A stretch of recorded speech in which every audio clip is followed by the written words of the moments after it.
Life is full of mystery. We are born and then we die. But what happens when we die? Do we go to heaven? Or even worse, hell? Can we communicate with the dead? And if we can, should we? Let's find out.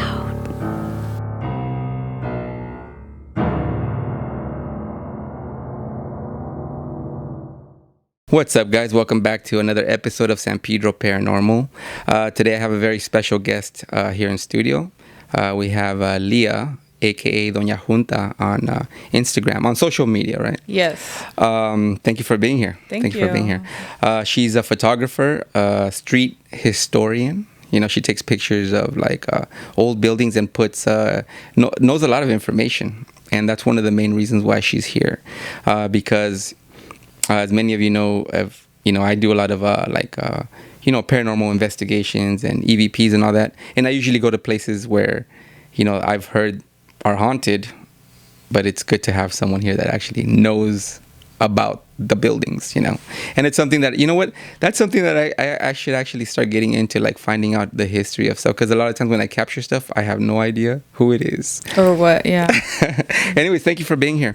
Thank you for having me. So why don't we start with the whole thing of how did you get into the whole? I know you have a friend that's an investigator, right, or a paranormal person. Yes. So Sabrina, which she's my co-host on Beyond the Facade podcast, and then our other mutual friend Wayne Pohl, which you know. That's right. So I first got introduced to that kind of paranormal type of thing through them. And then from them, I met other people, but those are the main people that I knew from the paranormal world, I guess. Okay. And have you been able to, have you been on investigations or no? I've been with them. I've been on, I want to remember one. I don't know if it's more than one or two, but I went to one, which was the Suicide Bridge in Pasadena. It was an outdoor investigation, obviously, because it was on the bridge. That's right. And I've been to different events with them, but I'm kind of not as like open to. I'm as far as like I get scared easily. I guess I want to say I'm weenie sometimes with the, going into some of the buildings and stuff for that reason. So I haven't yet fully. But, I tell them, like, I would be interested in going to the building because of the building. But if you guys investigate, then, more power to go ahead and do the investigation. Have you ever had, like a haunting happen to you? So, with me, I don't feel that I'm as sensitive as maybe they are. Well, Wayne is more skeptic, right? So, wants to see the evidence, right? But I never had anything where I was like, oh, that's something. Like, maybe I scared myself, or it's been like really, maybe a really creepy place, or something that was, I thought, oh man, there's something here, but never where I was feeling like that there was something like a ghost or spirit or some kind of entity there.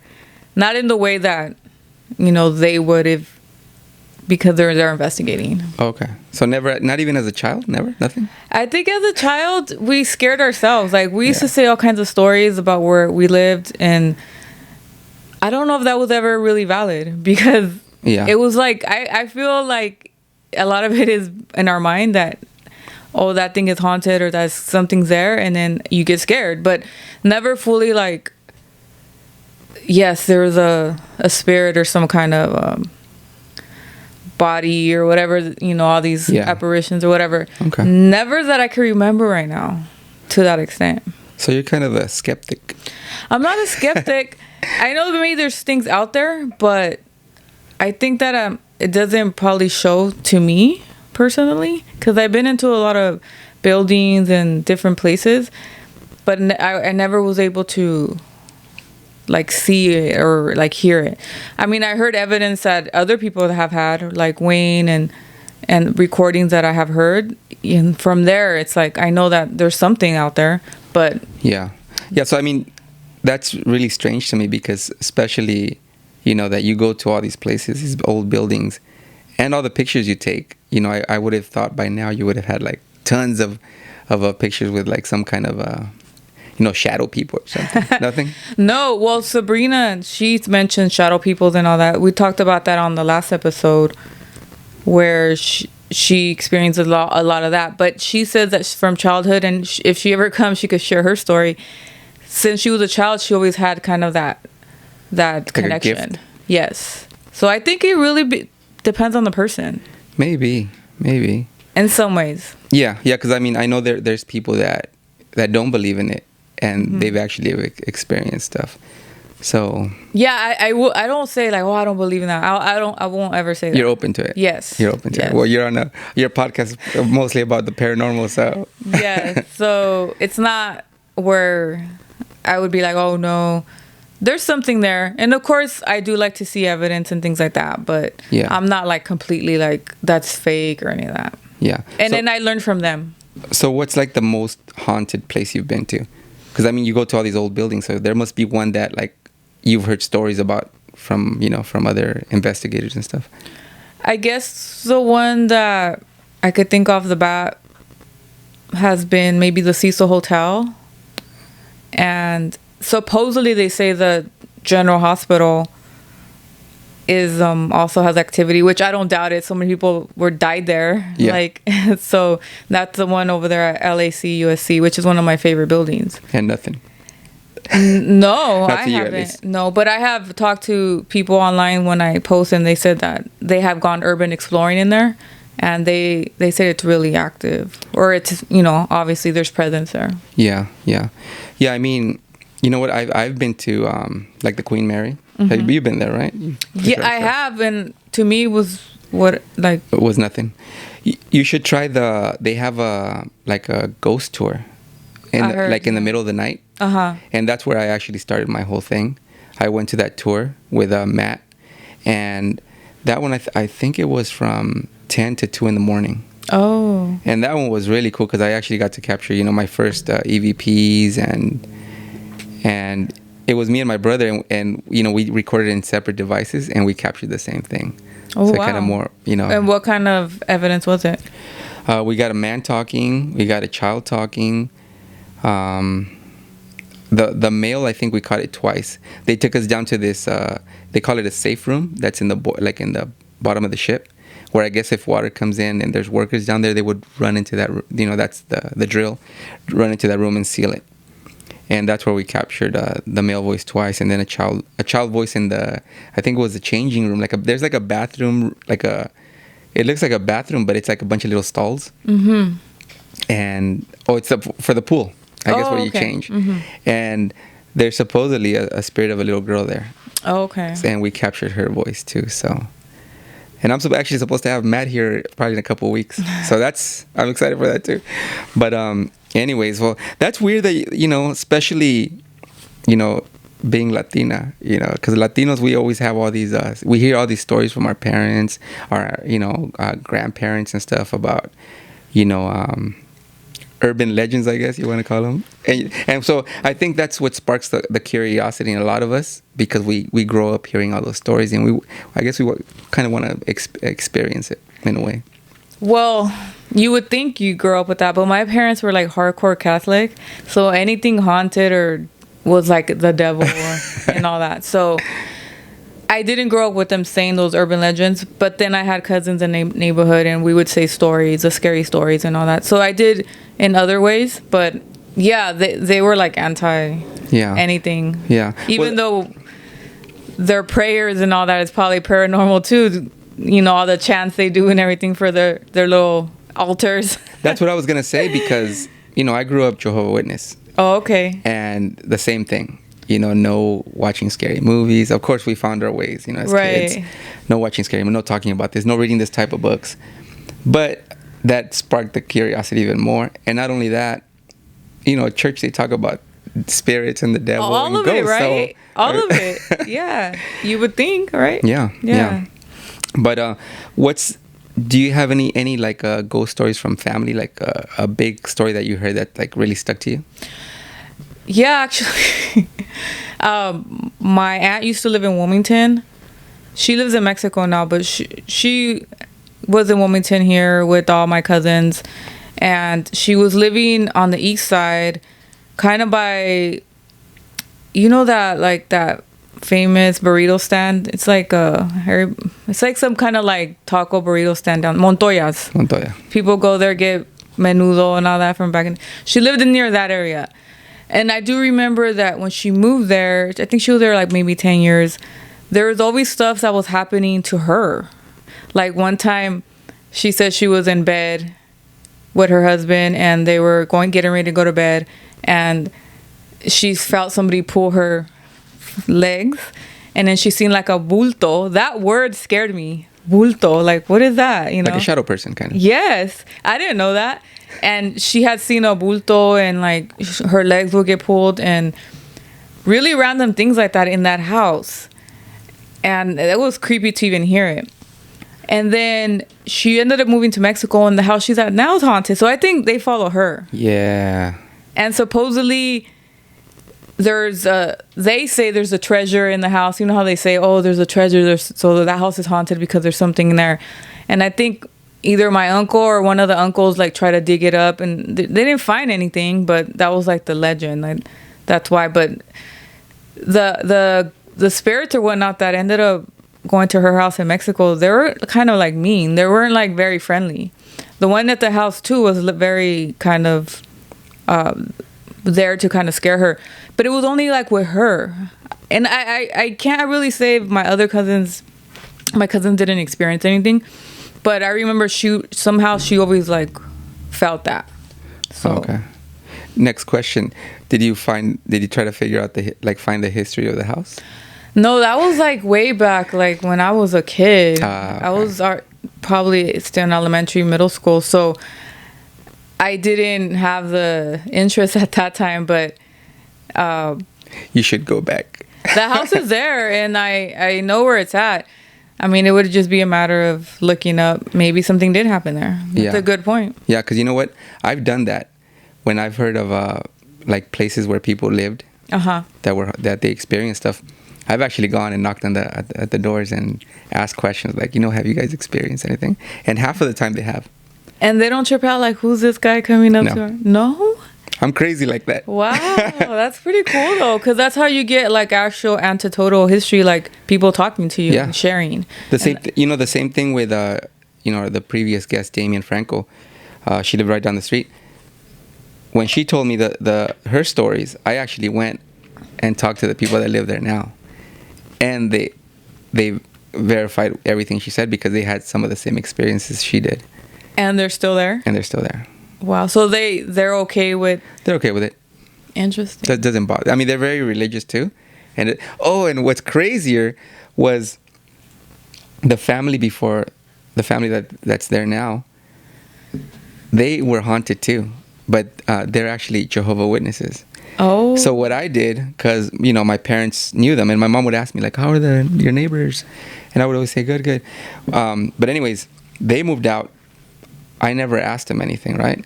And finally, when Damien came on the show, I actually asked my mom, did your friends ever tell you anything about the place they lived in? She's like, yeah, that they would see a little boy. Oh my goodness. So it kind of, and the thing is, they're very religious and they don't believe in that. So of course they think it's demons and all that. Oh, okay. They just. Yeah, but it's cool that it wasn't just one person. It's like so. What three is the history families. of the house? I have no idea. That's your job. Yeah. Well, you guys give me the address. I'll definitely maybe look into it. It's funny that you brought up the whole thing of with your family, how. The house in Mexico where they had the hauntings, how they thought it was because there was treasure there. That seems to be a very common legend for Latinos. But 'cause there's a neighbor of my in-laws that they were actually having some stuff happen. And this is what he said. I don't know if it's true, but he said that he actually, not my in-laws, but the neighbor, started digging in the backyard to try to see if there was something there because of the hauntings they were having. So he actually dug, and supposedly he found a box. But when he got the box and he was going to pull it out, he felt somebody behind him looking at him. like somebody was looking at him. So he turns around and he said he saw like an older woman dressed in black. Oh, wow. And that she looked at him and was like, oh, man. And so he just supposedly covered it back up. Right. What do you think? Yeah, I mean... Possible? Yeah. Yeah. For sure. But when we went to the suicide bridge, I did hear the voice because they did EVP. Yes, with the radio that scans through the PSB7. Yes. So the guy had asked, give me a word, and I said love. And the person or the male did repeat it, and they repeated several words. So that I did hear that. And then when we went back to visit recently, I didn't feel like, oh, feels creepy. It was more like a heavy, like, man, it's so sad that all these people died here. Because the park on the bottom is very beautiful. And you could hang, it's a park. Mm-hmm. And then the top is a bridge. So it's just like, I guess the presence of the location is like, you could kind of get a vibe like, oh. Yeah. And the pictures that I that you post on Instagram, because I always look at all the pictures you post. There's some that you could totally tell it's haunted. Like, okay. You put, well, I mean, at least it looks haunted. Yeah. You put one not too long ago of like a set of stairs. It reminded me a lot of The Exorcist for some reason. And is it Echo Park or something? Yes. Or, really cool pictures. Yeah, that one. It was funny because I was going up by myself. Sabrina was at the bottom because she was like, I'm not going to climb the big old stairs. And then when I was going up, some guys were like, what is she doing? And she's like, oh, she's looking for ghosts. I wasn't. I was just trying to see if it was abandoned or something. But it was kind of funny. I mean, when you're out, like, taking these pictures, does your friend usually go with you? Yeah. Or are you by yourself? It could be either or. But we set up, days during the month to actually go out and see if we either have specific places. I have specific places in mind that I want to go to, and we'll set kind of the day to go there and kind of explore. And then some things we'll find along the way randomly. Like, we're driving down the street, like, oh, let's back up and go back over there. Like, lately, for the Halloween time, we've been going to different cemeteries and things like that. So kind of, we're going to be doing some things about that. Yeah, because I was going to say, I mean, if you have her with you, might as well do some ghost hunts, like EVPs everywhere you go. Yeah. Well, yeah, Wayne is the one with the equipment. As far as when we do go, we have gone to places where she's like, I do feel something here. Like, we went to this apartment building from the 1920s, and I'll post it probably later on this week, but it was a fancy apartment in Hancock Park, kind of a richer area of LA.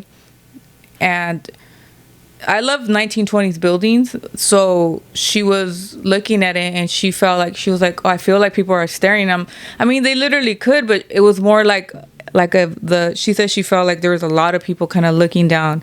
She felt the vibe of the building, so she'll get energy, like feelings like that. But and then she'll tell me, but it hasn't been actual like investigation, which is a good idea. I mean, you should. And I mean, the thing is, now, we carry a recorder with us all the time, our cell phones. Right. And I've gotten so many EVPs with just my cell phone. Especially when I go somewhere where I'm not really, the plan is not to go do ghost hunts. It's more like a museum or like a mission. Especially missions. For some reason, in missions, I get a lot of EVPs. I would imagine. I always thought that you had to have the special equipment, like, to be... Nope. So, yeah. And you know what? Most of my EVPs are on my phone.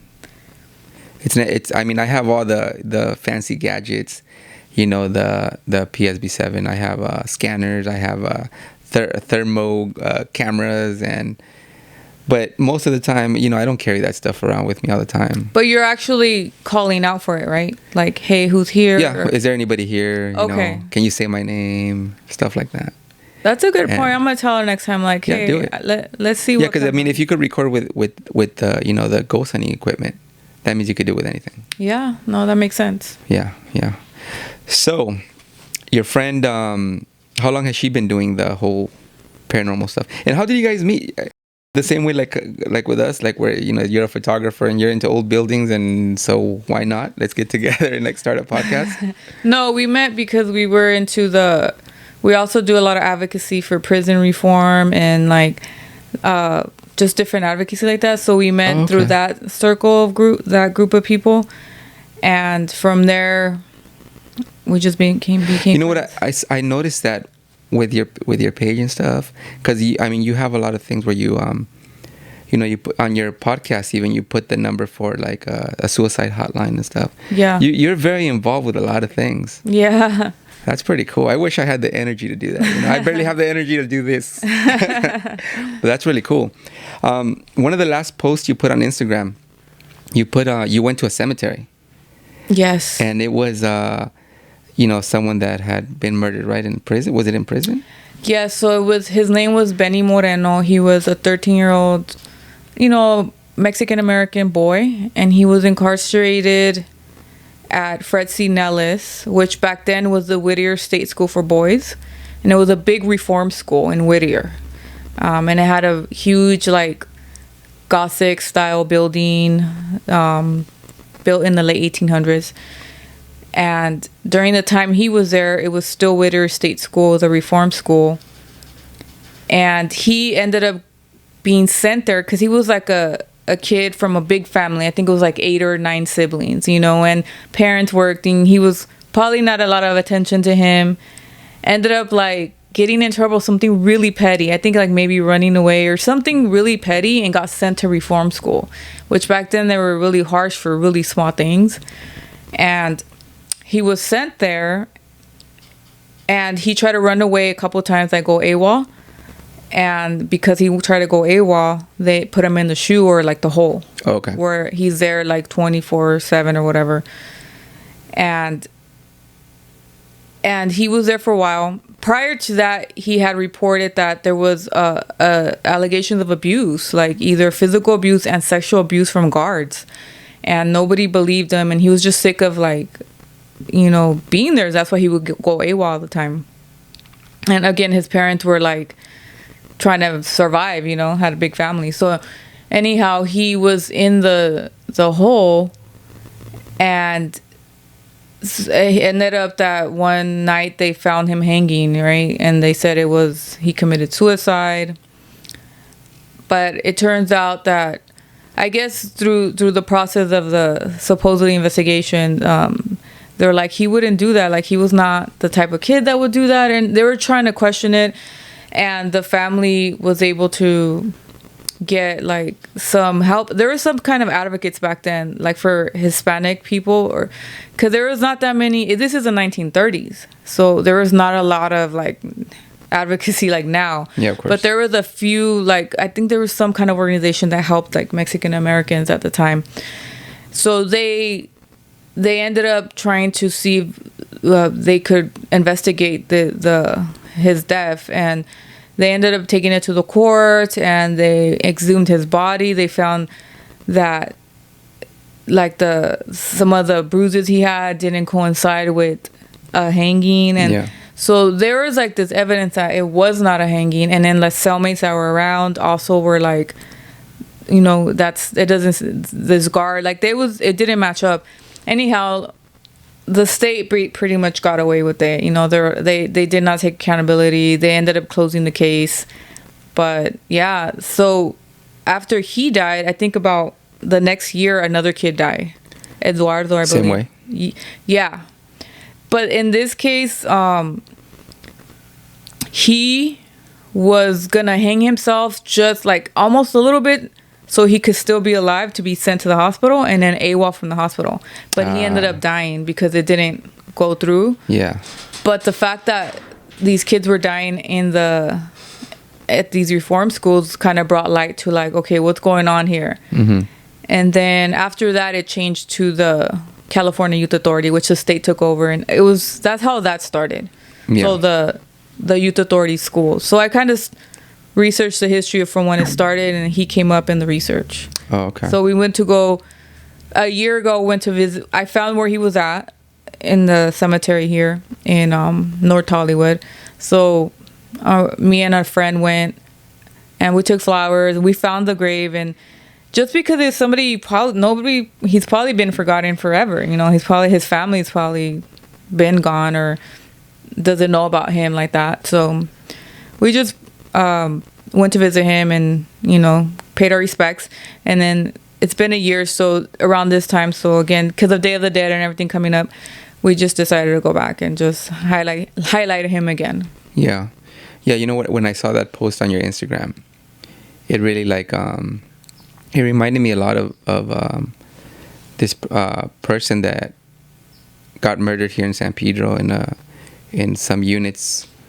I'm not gonna say the address, but I had a guest that was here previously through Zoom when the whole pandemic thing happened, and he was having hauntings at his place. Wow. At the place, he would hear like banging on the floor and stuff.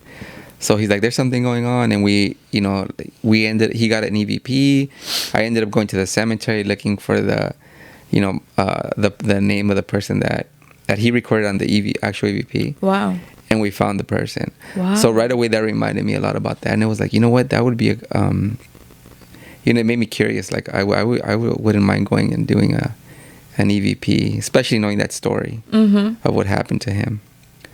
But well, that would have been possible, but that school, it turned into California Youth Authority, Fred C. Nallis. They rebuilt it like in the 60s, but it ended up closing down in about, I want to say 2008. And it was abandoned from 2008 till barely like maybe 2 years ago, and they built all these condos, but the whole land was abandoned. It was just all the old buildings, and they done filming movies, but it was just kind of falling apart. Oh. That would have been a perfect place to investigate, because so many deaths happened there. And I did find out that they actually had a graveyard there for the wards, like the kids that didn't have, the orphan kids or the kids that didn't have parents and they died. They would bury them in the back over there, which I'm pretty sure maybe they took their bodies out, but who knows? Yeah. But I mean, even just doing an EVP, like a session right there where he was buried and stuff. Oh, yeah. Because I've actually captured EVPs at the cemetery here in San Pedro, the Green Hills. That would be awesome if you So I've captured EVPs there.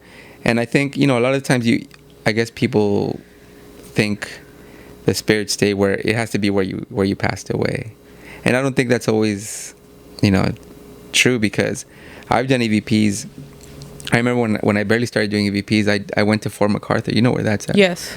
Fort MacArthur, there's a section where there's like the military buildings, and some of them are already like almost like abandoned. They like closed them off. Now they're closed off with gates and stuff. Yes. But before, when I went, it was open, so you could walk in between them. So I went, and I'm like, I have a feeling I could capture something here. And so I did an EVP, and I captured voices of kids. And so I ended up, like, I started asking around, was there a school here or something? Why is there voices of kids? Yeah.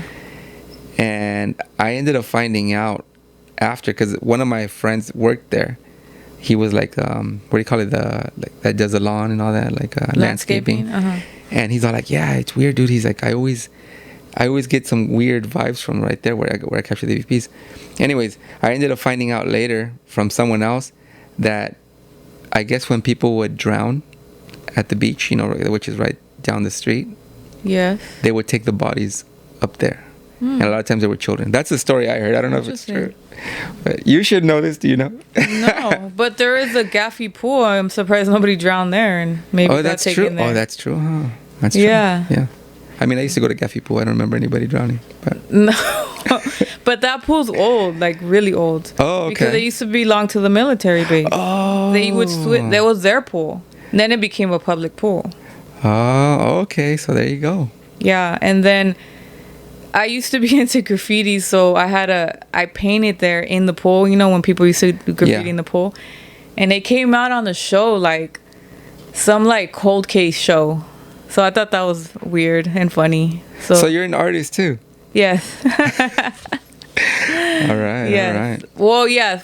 I want to say formally, because I don't do it as much, but yeah, I guess. Yeah. Okay. You stay busy. That's good. So have you thought of maybe, since you're already at these spots and you already do pictures and all this stuff, have you thought of getting into the paranormal? Like you getting into the paranormal? No. Not as far as like the kind of the lifestyle or the groups that No, Not really, not your because thing. I could just like going to explore the buildings or going into them. I'm okay on my own. Like, Yeah. I mean, going with them is fine, but like, yeah. But I was just saying, because you could always, because I've done things where sometimes I go to a place and, you know, to do an investigation, just recordings by myself. And I'll just carry a recorder that's recording constantly. And, you know, once in a while, I'll just ask questions. Anybody here, you know, talk to me. And you could do that easily. You're already there.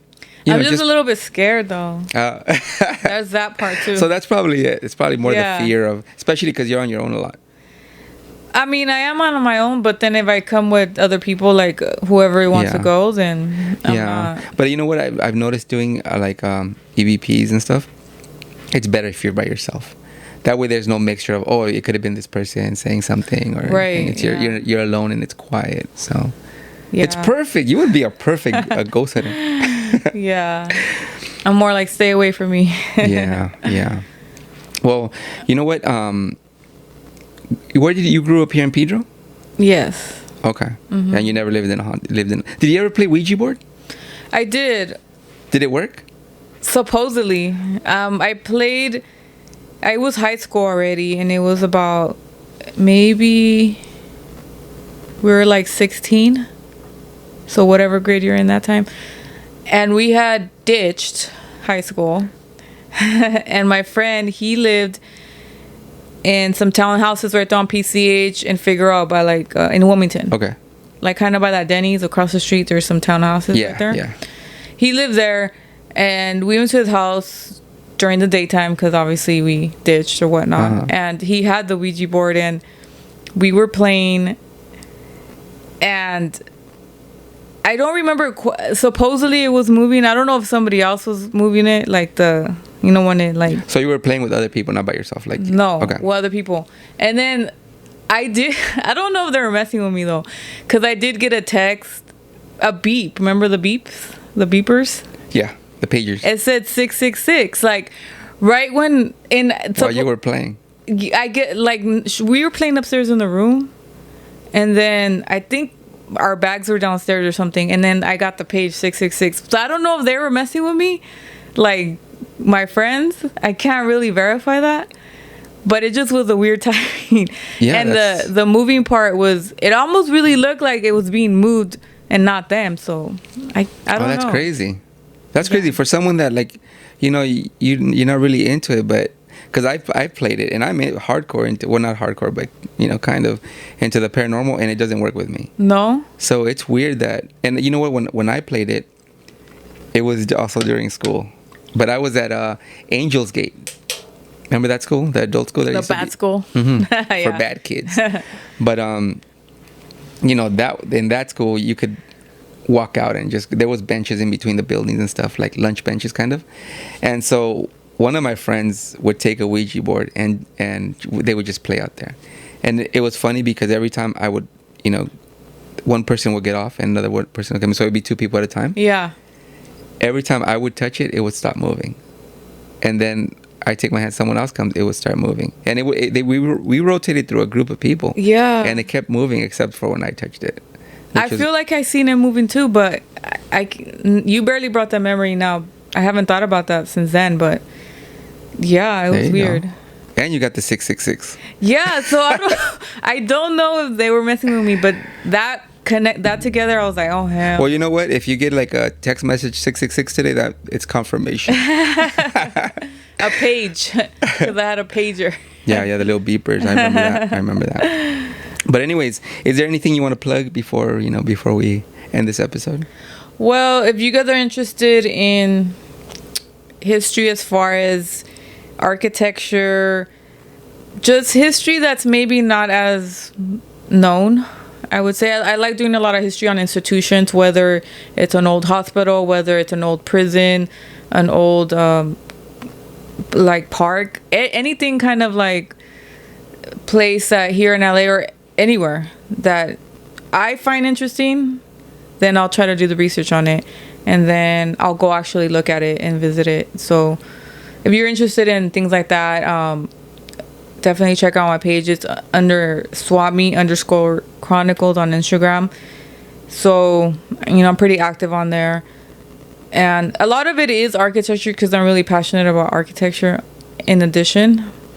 So we did start a podcast called Beyond the Facade podcast. So Beyond the Facade, so we're going to talk about architecture, but it's beyond all these other things that go along with it too. So whether it's topics on unknown history, true crime, places that are, we add the paranormal element to it because Sabrina's the investigator and she brings that so she could share her experiences in a lot of the buildings that I have done research, or she could share her side of it. Yeah. I mean, not only that, not only if you're into like the old buildings and stuff, but also anybody that out there that's into the paranormal. Yeah. If because you post a lot of stuff, a lot of the buildings with the pictures with little information about short like information about the building. So if you're into the paranormal and you've been to some of these places, check the page out, and that way you could get a little bit of history on each thing. Yeah, and we just get more into detail on the podcast, like into more of the deeper history, and have a conversation about these places that we go to, or these events, or these things. So, that gets into more. What is depth. It? Beyond the Facade? Beyond the Facade podcast also has an Instagram page, and it could be found on most platforms. Yeah, and you have the Instagram Dona Junta. Right? So that one. Dona Junta is like it's just the name under Swami Chronicles. Oh, okay. The other one is just like more of that name I had since high school. Oh, okay. So it's always been like an alias. Oh, okay. Good. That I kept. So. All right. It kind of goes together. Yeah. Well, thanks for coming. I'm glad. I'm so glad you came. I've been wanting you to be here for a while. Yes. But with the whole COVID thing, it was a disaster. So I'm glad I'm able to have people come in and guest star on the show. And hopefully maybe I'll be on your show one day. Yeah. I wouldn't mind being on it. Yeah. Definitely. I mean, talk about ghosts and stuff. If you ever go to any of the graves and stuff, that would be awesome. Yeah, that would be cool. Yeah, we're gonna be having some episodes on the cemeteries soon. So if you go later and investigate, I would love to hear what these people have to say. Yeah. We could take a Ouija board and play my God. play at the cemetery. Right. All right, guys. Well, thanks for watching. Don't forget to like, share, subscribe to the channel. Again, thank you for being here. Follow her on Instagram.